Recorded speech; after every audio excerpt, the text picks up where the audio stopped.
Hi students, welcome to online classes of Kiran convent children's academy. अपनी जो बात चल रही थी वो थी एटम्स एंड मॉलिक्यूल्स के बारे में, जिसमें हमने आपको एटम की हिस्ट्री, फिलोसफर्स ने क्या क्या कहा एटम के बारे में, लॉ ऑफ केमिकल कॉम्बिनेशन जिसमें 5 लॉ थे, जिसमें से 2 आपकी बुक में यानी कोर्स में है, law of conservation of mass और लॉ ऑफ कांस्टेंट प्रोपोर्शन। ये सारी बातें मैंने आपको बता दी थी। जो नेक्स्ट जो बात है वो है atoms, atomic theory of Dalton या डाल्टन्स एटॉमिक थ्योरी। आज हम बात करेंगे डाल्टन्स एटॉमिक थ्योरी के बारे में। डाल्टन्स एटॉमिक थ्योरी, डाल्टन की एटॉमिक थ्योरी जो है ये ईयर 1805 यानी 1805 में एक इंग्लिश स्कूल के टीचर थे जिनका नाम था John Dalton, sir John Dalton के द्वारा ये दी गई थी। तो ये जो थ्योरी है ये 1905 में इसको पोस्टुलेट किया था सर जॉन डाल्टन के द्वारा। ये स्कूल टीचर थे और इन्होंने ये थ्योरी दी जिसका नाम इन्होंने रखा था एटॉमिक थ्योरी ऑफ डाल्टन या फिर डाल्टन्स एटॉमिक थ्योरी। बात करते हैं डाल्टन्स एटॉमिक थ्योरी के बारे में। तो सबसे पहले कि इन्होंने बताया all the forms of matter, यानी कि कोई भी पदार्थ की कोई सी भी अवस्था हो, चाहे वो सॉलिड हो, लिक्विड हो या गैसेस हो या कोई एलिमेंट हो, चाहे कोई कंपाउंड हो या मिक्सचर हो, समझ रहे हो, यानी कि कोई भी मैटर है और इस मैटर की कोई भी फॉर्म है, चाहे वो सॉलिड है, चाहे वो लिक्विड है और चाहे वो गैस है और चाहे वो मॉलिक्यूल है मैटर में, चाहे वो कंपाउंड है और चाहे है वो मिक्सचर, ये सभी मिलकर बने होते हैं बहुत स्मॉलेस्ट मॉलिक्यूल से, बहुत छोटे छोटे पार्टिकल से, जिनको कहते हैं एटम। तो पहला जो बात है इस थ्योरी का, जो पहला एक सिद्धांत है वो है कि all the matter whether it is solid, liquid, gas, molecules, compound और मिक्सचर, ये सभी बने होते हैं एक सिंगल यूनिट से, जिनको कहते हैं एटम। एटम का मतलब होता है अनकट या अनडिविजिबल, यानी ऐसा एक मटेरियल या ऐसा पदार्थ जिसको आगे आप विभाजित नहीं कर सकते। ये बात किसने कही थी? ये बात कही थी सर जॉन डाल्टन ने। किसके अंदर? डाल्टन्स एटॉमिक थ्योरी के अंदर।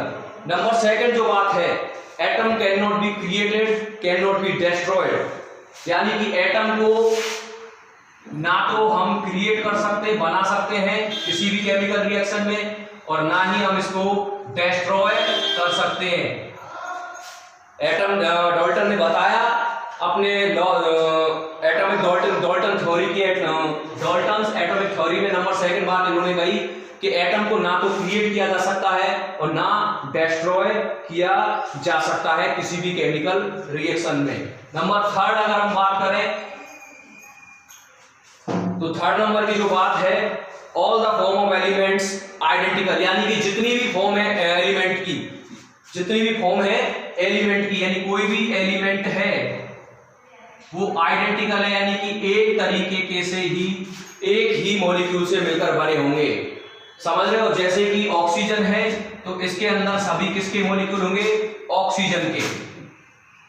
अगर कोई हाइड्रोजन का मॉलिक्यूल है तो ये किसके एटम से मिलकर बने होंगे? हाइड्रोजन के। और ये दोनों आपस में एक दूसरे से बिल्कुल डिफरेंट है, अलग अलग है, यानी कि कोई भी एलिमेंट होता है जो वो सभी एक ही एलिमेंट से मिलकर बने होते हैं और वो आपस में एक दूसरे से डिफर होते हैं, अलग अलग होते हैं।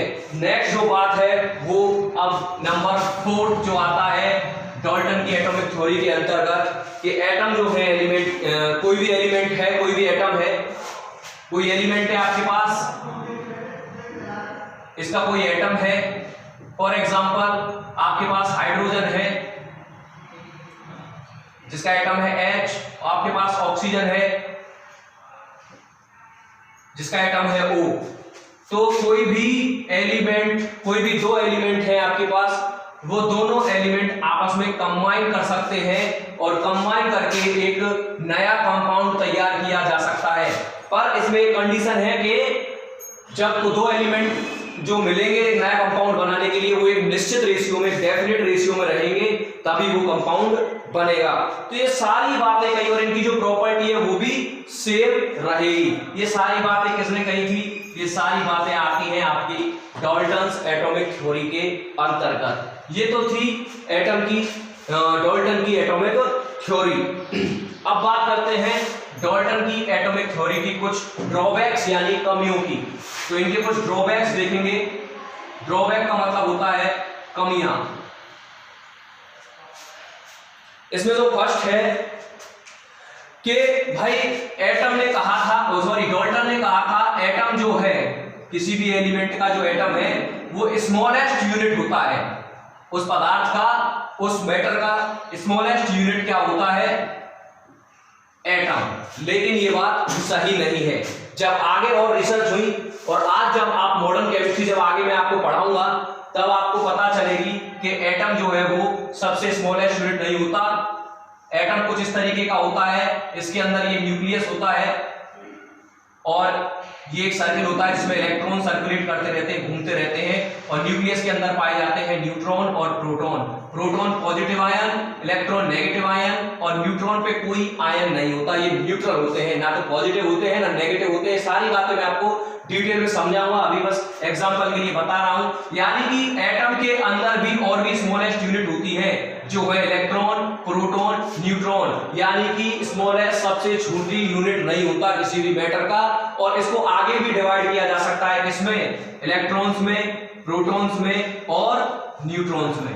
तो पहली कमी तो ये थी डाल्टन्स एटॉमिक थ्योरी की।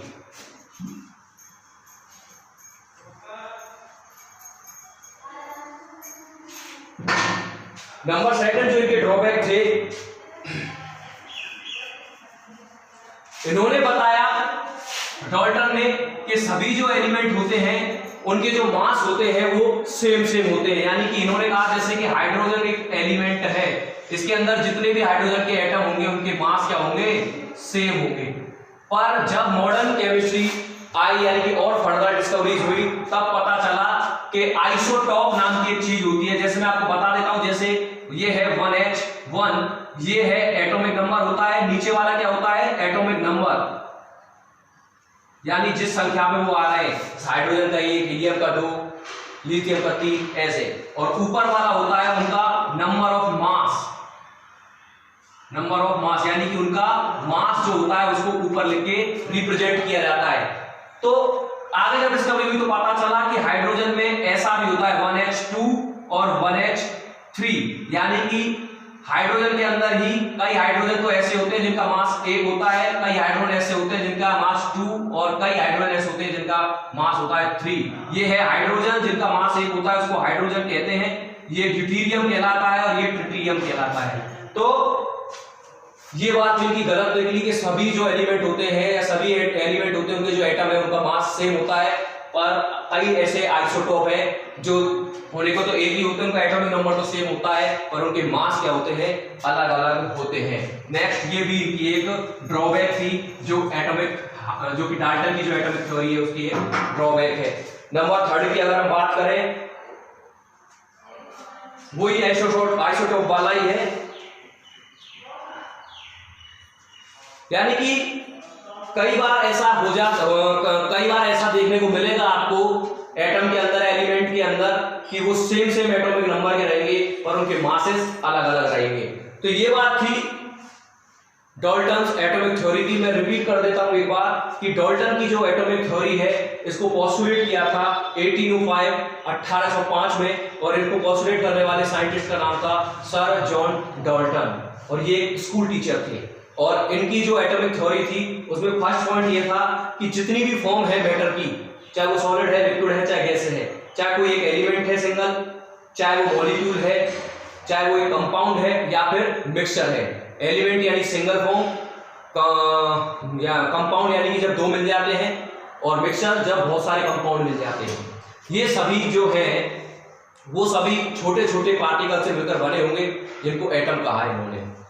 आगे बात करूं नंबर सेकंड जो था कि एटम को ना तो आप क्रिएट कर सकते ना डिस्ट्रॉय कर सकते, ये बिल्कुल सही बात थी। नंबर थर्ड जो बात थी कि सभी एटम आइडेंटिकल होंगे, उनके अंदर जो सभी जो एलिमेंट है वो आइडेंटिकल होंगे, उनके अंदर जो एटम है वो सेम होंगे। हाइड्रोजन के अंदर हाइड्रोजन के एटम होंगे, ऑक्सीजन के अंदर ऑक्सीजन के एटम होंगे, और ये कंबाइन होकर एक नया फॉर्म तैयार कर सकते हैं, जो कि एक निश्चित रेशियो में इनको कंबाइन करना पड़ेगा। इनके ड्रॉबैक्स की अगर बात करें तो इनके ड्रॉबैक्स थे कि सबसे छोटा पार्टिकल एटम नहीं होता, एटम से भी छोटे पार्टिकल होते हैं, इलेक्ट्रॉन, प्रोटॉन, न्यूट्रॉन। दूसरी बात कि इनके मास जो है वो सबके सेम नहीं होते, कई बार ऐसा आपको देखने को मिलेगा कि इनका एटॉमिक नंबर तो सेम होगा और इनका जो मास नंबर है वो अलग अलग पाया जाएगा। तो ये बात हुई आज डाल्टन्स एटॉमिक थ्योरी के बारे में। आई थिंक आपको समझ में आया होगा, इसको आप नोट डाउन करें, अच्छे से पढ़ें और लर्न करें। Thank you.